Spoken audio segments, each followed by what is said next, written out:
অনেক মানুষ কিন্তু সুসাইডও করে নেয়, অনেক মানুষও কিন্তু সুসাইড করে নেয়।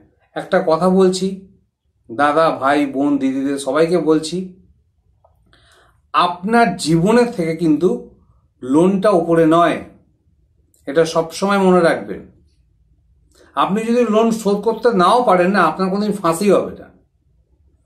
সুতরাং এই ভুলটা করবেন না, আমি হাত জোর করে প্রার্থনা করছি। অনেক লিগ্যাল হেল্প পেয়ে যাবেন।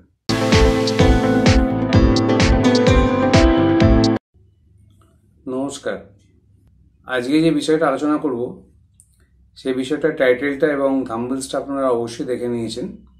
বুঝতেই পারছেন এটা লোনের ব্যাপারে, কারণ লোনের ব্যাপারে, লোন নেয়া, লোন শোধ করা, এই ব্যাপারে এখন বর্তমান বাজারে প্রচুর লোকের প্রবলেম। এবং আমাকে বেশ কয়েকজন সাবস্ক্রাইবার এই লোনের ওপরে একটা ভিডিও বানাতে বলেছে, এবং বিভিন্ন রকম স্টাডি করার পরে আমি সেই আমাদের দেশে কি আইন আছে লোনের ব্যাপারে, যারা লোন নিয়েছেন তারা বিভিন্ন রকম অর্থনৈতিক কারণে লোনের ইএমআই দিতে পারছেন না এবং খুবই বিপদের মধ্যে আছেন, তারা এই বিপদ থেকে কিভাবে বাঁচতে পারে সেই নিয়েই আজকে আমার এই ভিডিওটার আলোচ্য বিষয়। তাহলে ফার্স্টেই, আপনি কোনো ব্যাংক থেকে লোন নিয়েছেন এবং লোনটা হয়তো আমি ধরে নিলাম 1-1.5 বছর 2 বছর হয়ে গেছে, কারণ আগের বছরে মার্চ থেকে আগস্ট পর্যন্ত 2020-তে রিজার্ভ ব্যাঙ্ক অফ ইন্ডিয়ার একটা গাইডলাইন অনুযায়ী বা সাজেশন অনুযায়ী সব ব্যাংকরাই মনিটোরিয়াম দিয়েছিল। বেশিরভাগ লোকই মনিটোরিয়াম নিয়েছে। মনিটোরিয়াম নেওয়ার পরে আবার ব্যাংক ইএমআই চাইছে এবং সেই ইএমআই আপনি দিতে পারছেন না। এরকম আনসিকিউরড লোন, মেনলি আজকে যেটা কথাটা বলবো সেটা হচ্ছে আনসিকিউরড লোন। আনসিকিউরড লোন বলতে পার্সোনাল লোনকে মেনলি বোঝায়, যারা ধরুন 1 লাখ, 2 লাখ, 3 লাখ, 5 লাখ টাকা লোন নিয়েছেন। যবে নিয়েছিলেন তখন তো আপনার সবকিছু ঠিকঠাকই ছিল, হয়তো বিজনেস করার জন্য বা যে কোনো কারণেই হোক আপনি পার্সোনাল লোন নিয়েছিলেন।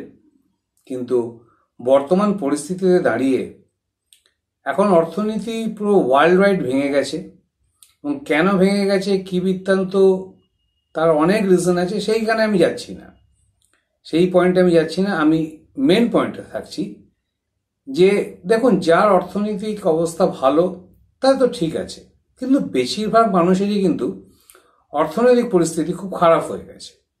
এবারে ব্যাপারটা হচ্ছে, যখনই আপনি ব্যাংকের ইএমআই দিতে পারছেন না, ধরুন 3 মাস বা 2 মাস বা 6 মাস আপনি ইএমআই দিতে পারছেন না, তখনই কিন্তু ব্যাংক আপনাকে, ব্যাংকের একটা থার্ড পার্টি এজেন্সি থাকে যারা এই লোনটাকে রিকভার করার চেষ্টা করে। জায়গায় পড়াশোনা করেছি, দেখেছি, অনেক মানুষ কিন্তু সুসাইডও করে নেয়, একটা কথা বলছি দাদা, ভাই, বোন, দিদিদের সবাইকে বলছি, আপনার জীবনের থেকে কিন্তু লোনটা উপরে নয়, এটা সবসময় মনে রাখবেন। আপনি যদি লোন শোধ করতে নাও পারেন না, আপনার কোনোদিন ফাঁসি হবে না। সুতরাং এই ভুলটা করবেন না, আমি হাত জোর করে প্রার্থনা করছি। অনেক লিগ্যাল হেল্প পেয়ে যাবেন, অনেক লিগ্যাল হেল্প পেয়ে যাবেন। আপনি যেখানেই থাকুন, আপনি ভারতবর্ষের যে কোনো প্রান্তে থাকুন, আপনি কিন্তু অনেক লিগ্যাল হেল্প পেয়ে যাবেন। একটু লিগ্যাল হেল্পের জন্য আপনাকে কোনো অ্যাডভোকেট, উকিলের সঙ্গে কথাবার্তা, সেই কারণেই বলছি যে ভিডিওটা দেখুন, ইনফরমেশনগুলো শুনুন, কিন্তু এই ভুলটা দিদি দাদারা করবেন না। কোনো রকম, দেখুন, আপনার সঙ্গে আপনার ফ্যামিলি আছে, আপনার সঙ্গে অনেকে জড়িত আছে, আপনার কিছু হয়ে গেলে তাদের কি হবে, এই ব্যাপারগুলো কিন্তু ভাববেন, এবং কোনো ভুল পদক্ষেপ নেবেন না। তাহলে এবার সেকেন্ড পয়েন্টে আসি। সেকেন্ড পয়েন্টে আপনি বলবেন, আমার এগেস্টে কি এফআইআর করা যেতে পারে? আমার এগেস্টে কি ব্যাংক এফআইআর করতে পারে? কখনোই ব্যাংক এফআইআর করতে পারবে না। লোন ডিফল্ট করলে কখনো ব্যাংক এফআইআর করতে পারবে না। কিন্তু একটা ব্যাপার কিন্তু এখানে ব্যতিক্রম আছে, সেটা হচ্ছে, যদি আপনি এরকম ইন্টেনশন করে লোন নেন যে আমি লোনের টাকাটা চিট করে দেবো, বা উল্টোপাল্টা কাগজ দেখিয়ে, উল্টোপাল্টা ফ্রড কাগজপত্র বানিয়ে, ফ্রড কাগজপত্র দেখিয়ে যদি আপনি ব্যাংক থেকে কোনো রকমভাবে লোন নেন, তাহলে কিন্তু ব্যাংক আপনার এগেস্টে এফআইআর অবশ্যই করতে পারে। আদারওয়াইজ আপনি যদি ঠিকঠাক পথে লোন নেন, তাহলে ব্যাংকের কিন্তু কোনো রাইটস নেই যে আপনার এগেস্টে এফআইআর করবে, এরকম কোনো প্রভিশন কিন্তু নেই, ইন্ডিয়াতে নেই।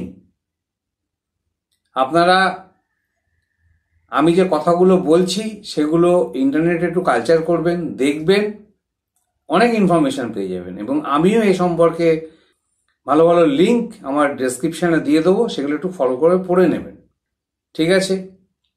তাহলে আজকে যেটা আলোচ্য বিষয় আমাদের ছিল সেটা হচ্ছে পার্সোনাল লোন, এবং যেটা আনসিকিউর লোন আমরা বলি। এই আনসিকিউর লোনের সময় কিন্তু আরেকটা ঘটনাও ঘটে, আপনার থেকে কিন্তু তারা সিকিউরিটি চেক কিন্তু নিয়ে নেয়। সিকিউরিটি চেক নিয়ে নেয় কারণ যদি আপনি লোনের টাকা দিতে না পারেন, তখন কিন্তু আপনি কিন্তু সেই সিকিউরিটি চেকে কিন্তু শুধু সই করেছিলেন।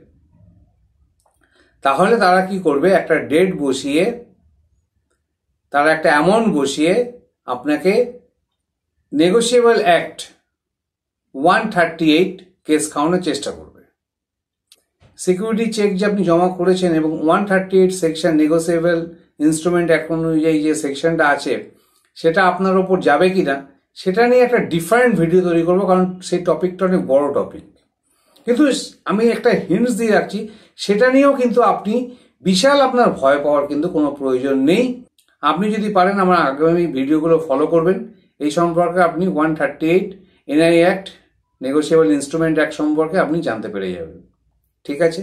তাও আমি হিন্টস দিয়ে রাখলাম যে সেটা নিয়েও বিশাল কোনো চিন্তা ভাবনা করার দরকার নেই এবং কোনো রকম খারাপ কাজ করতে যাবেন না। আচ্ছা, এরপরে যে কোশ্চেনটা, অনেকে এরকম বলে থাকে যে আমি ব্যাংকে টাকা দিতে পারছি না বলে আমাকে কোনো উকিল বা অ্যাডভোকেট আমাকে ফোন করেছে, বা সরাসরি আরবিআই থেকে আমাকে ফোন করেছে, বা আরবিআই কোনো স্টাফ আমাকে ফোন করেছে, কিংবা আরবিট্রেশন যারা থাকে, যারা কেসের নিষ্পত্তি করে তারা আপনাকে ফোন করেছে। এছাড়া কোন ডিস্ট্রিক্ট কোর্ট বা হাইকোর্ট বা সুপ্রিম কোর্ট, এই কোর্ট থেকে আমাকে ফোন করেছে, থানা থেকে আমার কাছে ফোন এসছে যে আপনি আপনার যে লোনের টাকাটা সেটা খুব তাড়াতাড়ি দিয়ে দিন, বা 3-4-5 ঘন্টার মধ্যে দিয়ে দিন, নইলে কিন্তু আপনার এগেস্টে চিট, আইপিসি সেকশন অনুযায়ী যে চিট সেকশন 420 যেটাকে বলি আমরা, সেই অ্যাকশন কিন্তু আপনার এগেস্টে নেওয়া হবে। এরকম অনেকেই বলে থাকে যে আমাকে এইভাবে ফোন করেছে। একটা কথা বলে রাখি আপনাদেরকে, এরকম ফোন কেউ আপনাকে করতে পারে না, কোনো অথরিটি আপনাকে ফোন করতে পারে না। আরবিআই এর কেউ আপনাকে, পুলিশ, আপনাকে কোর্ট কোনো রকম কিন্তু ফোন করতে পারবে না রিকভারির জন্য। তাহলে এই কথাটা ভালো করে মন দিয়ে শুনে নিন। আপনাকে যদি কেউ ফোন করে বলে আমি এখান থেকে ফোন করছি, ওখান থেকে ফোন করছি, ফোনটা জাস্ট কেটে দেবেন, রেখে দেবেন, নাম্বারটা ব্লক করে দেবেন। এরকম কেউ আপনাকে ফোন করতে পারে না। যা করে, যারা করে বুঝেই নিন কারা করে। ঠিক আছে? আপনার টাকাটা আপনার থেকে নিতে হবে। আরে বাবা, আপনিও তো দেবেন, কিন্তু এখন যদি আপনার ইনকাম না থাকে তাহলে আপনি কোথায় রেখে দেবেন? তাহলে এই হচ্ছে ব্যাপার। তাহলে এখান থেকে একটা কথা আমি আপনাকে তুলে ধরছি, যেটা থার্ড পয়েন্ট, সেটা হচ্ছে আপনার যদি কোনো জেনুইন গ্রাউন্ড থাকে যে সত্যি আপনার চাকরি চলে গেছে বা আপনার বিজনেস অবস্থা খুবই খারাপ, আপনি আগে দিনে 500 টাকা রোজগার করতেন, সেটা এসে ঠেকে গেছে 50 টাকায়, 30 টাকায় ঠেকে গেছে, আপনার যদি কোনো ভ্যালিড রিজন থাকে, তাহলে এটা কিন্তু আপনার সলিড ডিফেন্স। আপনি কিন্তু ইন্টেনশনালি আপনি কিন্তু লোনের ইএমআই যে দিচ্ছেন না তা কিন্তু নয় যে আমার ইচ্ছা করছেন আমি দেবো না, ব্যাংক যা করার করে নাও। নো, সেটা কিন্তু হবে না। আপনার যদি সলিড ব্যাকগ্রাউন্ড থাকে যে আমার সত্যিকারেরই ইনকাম নেই, কোনো রকমে আমি আমার পরিবার নিয়ে চলছি, কোনো রকমে খেতে তো হবে, নাহলে বাঁচবেন কি করে? সুতরাং ওই খাওয়া থাকাটুকু আমি কোনো রকমে চালাচ্ছি, কিন্তু ব্যাংকের ইএমআই দেওয়ার মতো কোনো রকম ক্ষমতা এখন আমার নেই। এরকম ব্যাকগ্রাউন্ড যদি থাকে তাহলে দাদা দিদিরা আপনাদেরকে বলে দিচ্ছি, আপনাদের জন্য খুব সুখবর যে এরকম সলিড ডিফেন্স বা সলিড ব্যাকগ্রাউন্ড যদি আপনাদের থাকে তাহলে আপনাদেরকে কেউ মুশকিলে ফেলতে পারবে না, কোনো চাপ নেবেন না। এবার আপনি বলবেন তাহলে আলটিমেটলি হবে কি? আলটিমেটলি তাহলে আমার লোনটা নিয়ে হবে কি?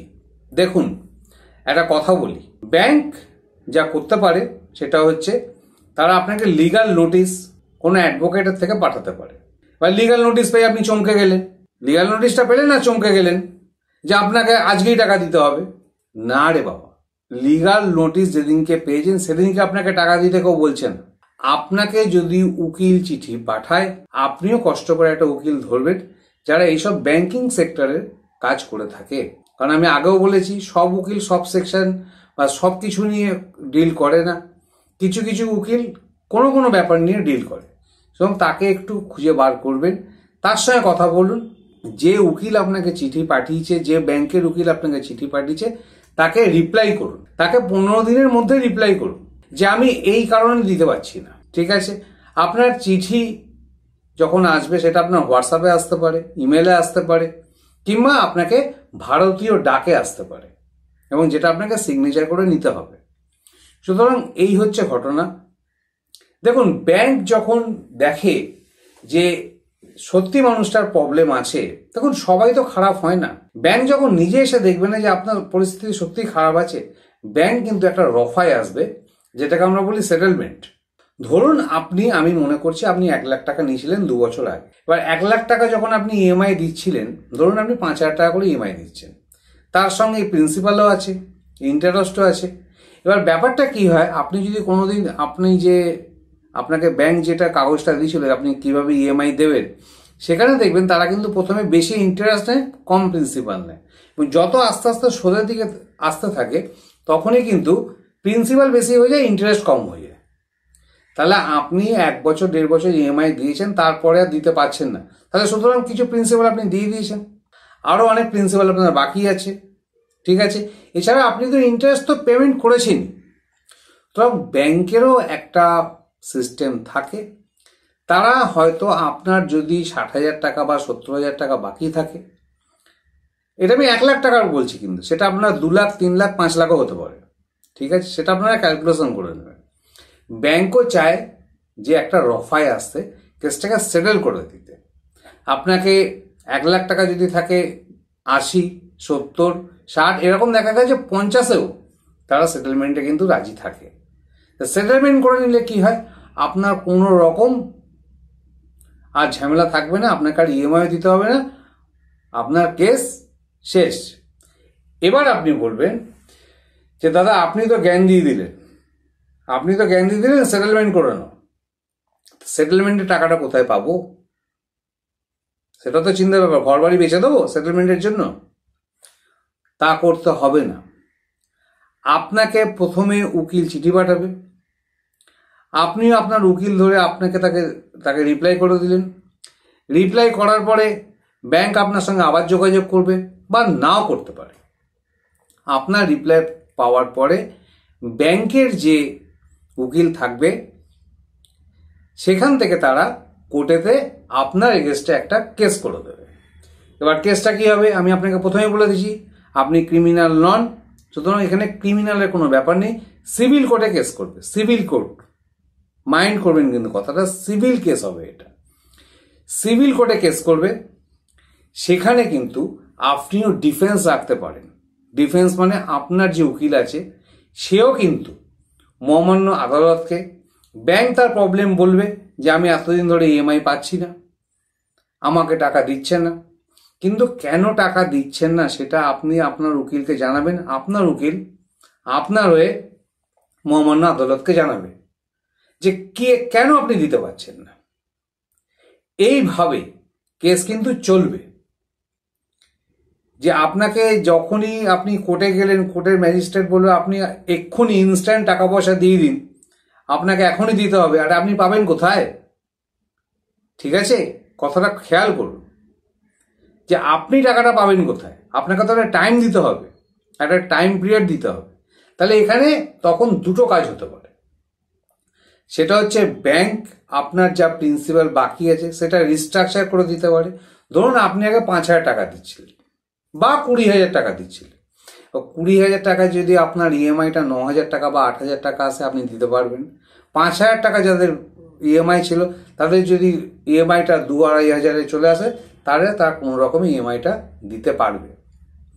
এটা ব্যাংক আপনার লোনটাকে রিস্ট্রাকচার করতে পারে, কিংবা আপনি একটা টাইম পাবেন যখনই আপনি কেস আপনার এগেনস্টে ব্যাংক করে দেবে, আপনিও কিন্তু আপনার ডিফেন্স রাখার অধিকার পুরোপুরি আপনার আছে।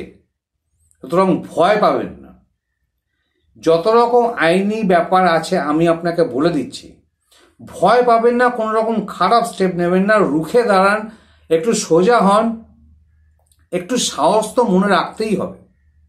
এরকম প্রবলেমে অনেকে পড়ে, অনেক অনেক আমাদের পাড়াতেও এরকম প্রবলেম অনেকে পড়ে, আশেপাশে অনেক প্রবলেম আমি দেখি।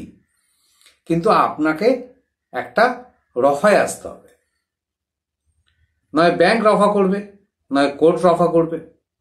এবং কোর্ট আপনাকে টাইম দিতে পারে, এবং কোর্ট যদি দেখে যে ডিফেন্স মানে আপনার যে উকিল এবং আপনার যা পরিস্থিতি, তার যদি এভিডেন্স দেখে যে সত্যি আপনার চাকরি নেই, আপনি ধরুন আগে কোনো ভালো কোম্পানিতে চাকরি করতেন, আপনার 25,000 টাকা মাইনে ছিল, এখন কি আপনি চাকরি করছেন না? এখনও তো চাকরি করছেন, কিন্তু সেই 25,000 টাকায় আপনি হয়তো 7-8 হাজার টাকা পাচ্ছেন, কোনো রকমে আপনার সংসার চলছে, সেখান থেকে আপনি ইএমআই কিভাবে দেবেন?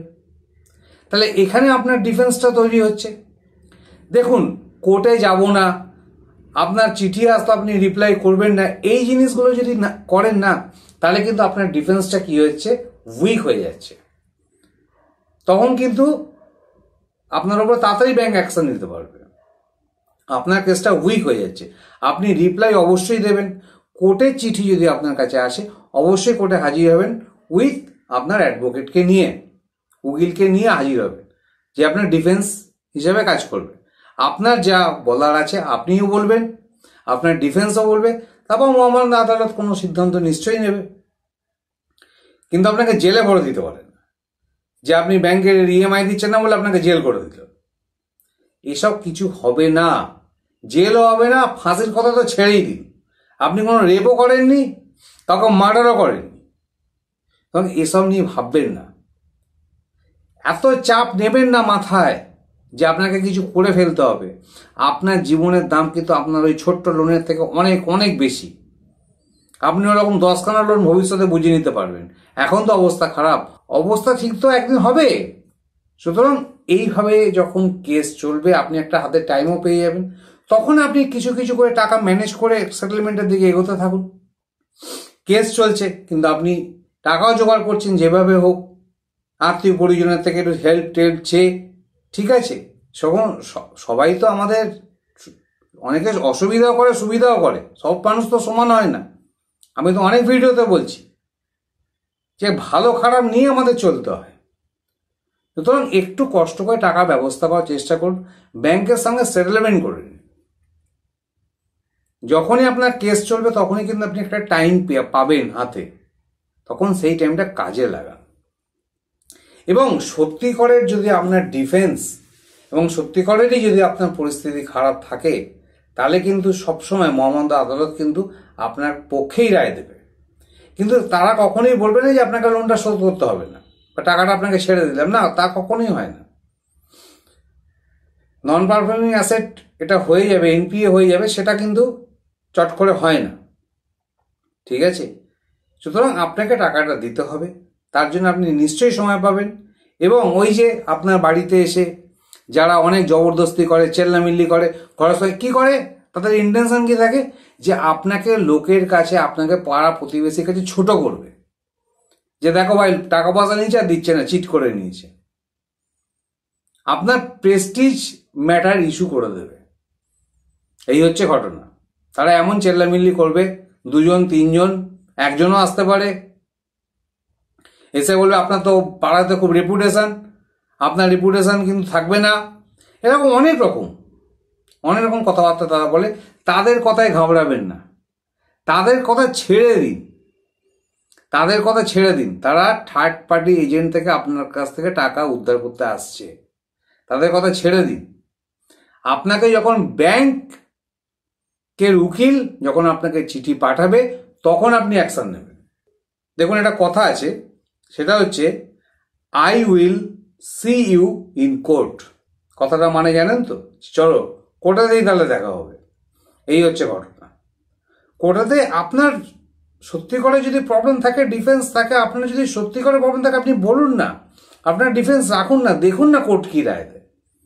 আর ওই যে একটা কথা বলে রাখলাম, 138 এনআই অ্যাক্ট, যে সিকিউরিটি চেক দিয়েছেন, আপনার সিকিউরিটি চেক বাউন্স খাইয়ে আপনাকে হয়তো ক্রিমিনাল কেস দিতে পারে। যদিও কেস এটা নিয়ে সুপ্রিম কোর্টেও অনেক মামলা চলেছে এবং সুপ্রিম কোর্টে ভালো রায় দিয়েছে, সেটা আমি একটা পরবর্তীকালে ভিডিওতে আলোচনা করব। এই ভিডিওতে আলোচনা করলে প্রচণ্ড লং ভিডিও হয়ে যাবে, আপনারা দেখতে দেখতে অসহ্য হয়ে যাবে। এবং প্রাইমারি আপনাকে বলে রাখলাম যে আপনি যদি ব্যাংকের টাকা এখন ইএমআই দিতে না পারেন, তার জন্য কোনো রকম হেডেক নেবেন না, কেউ আপনার কিচ্ছু করতে পারবে না। আরে পাড়াতে তো সবাই জানে যে আপনার কিভাবে চলে না চলে। ভালো চাকরি করতেন, চলে গেছে, ভালো বিজনেস করতেন, বিজনেস বন্ধ হয়ে গেছে, তো কি করবেন? চুরি করবেন? তা ক্রিমিনাল অফেন্স হয়ে যাবে। আরে ভালো পথে থাকুন, সৎ পথে থাকুন, সেখান থেকে ইনকাম করার চেষ্টা করুন, যেভাবে হোক সংসারটা চালান।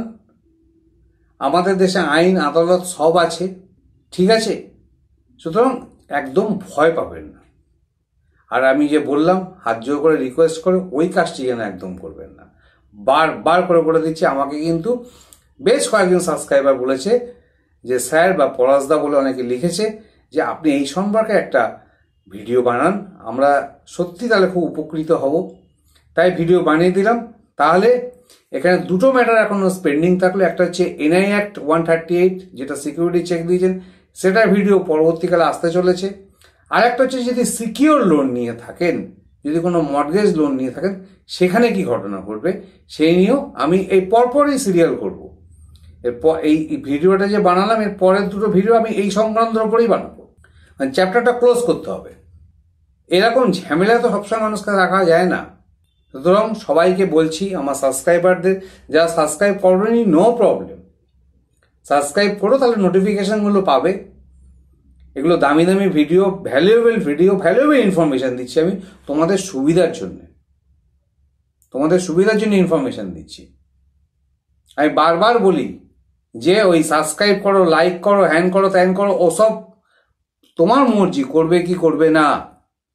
ভ্যালুয়েবল ইনফরমেশন যদি লাগে নিশ্চয়ই অন্যদের শেয়ার করে দিও যাদের প্রবলেম আছে। মানুষকে তো হেল্প তো আগে করো, তোমার হেল্প ভগবান ঠিক করবে, আছেন তো তিনি, তো সবই দেখছেন, তখন তার প্রতি ভরসা রাখো। আর আমার এই কথাগুলো মন দিয়ে শোনো, এবং যদি পারো, যদি খুবই অবস্থার মধ্যে খারাপ পরিস্থিতিতে থাকো, যদি লেটার উকিলের চিঠিফিটি যদি এসে গিয়ে থাকে, তাহলে ইমিডিয়েটলি একটা অ্যাডভোকেটের সঙ্গে, যারা ব্যাংকিং সেক্টর নিয়ে কাজ করে তাদের সঙ্গে যোগাযোগ করে তাদের গাইডলাইনটা শোনো যে তারা কি বলে, সেই গাইডলাইন অনুযায়ী কাজ করো। আইন যখন আছে তোমাদের ভালোর জন্যই আছে, কোনো অসুবিধা নেই। সাধারণ লোক লোন নিতেই পারে, আবার খারাপ পরিস্থিতিতে ইএমআই বাউন্সও করে যেতে পারে। তার জন্য আপনাকে কোনো চিন্তা করতে হবে না, অনেক লিগাল সিস্টেম আছে। তাহলে এই বলে আজকে ভিডিওটা শেষ করলাম। যদি সত্যিকারেরই ভিডিওটা ভালো লাগে একটা লাইক দেবেন, কিছুটা ইন্সপিরেশন পাবো, পরের ভিডিওগুলো বানাবো। লাইক না দিলেও বানাবো, কোনো শর্ত নেই যে 100টা লাইক দিন তারপর আমি ভিডিও বানাবো, না, এরকম কোনো শর্ত এই চ্যানেলে নেই, ঠিক আছে? ভিডিও আমি স্টাডি করে নিই, নিশ্চয়ই আমি বানাবো। আর শেয়ারটা অবশ্যই করবেন, কারণ এরকম প্রবলেমের মধ্যে কিন্তু অনেকে আছে।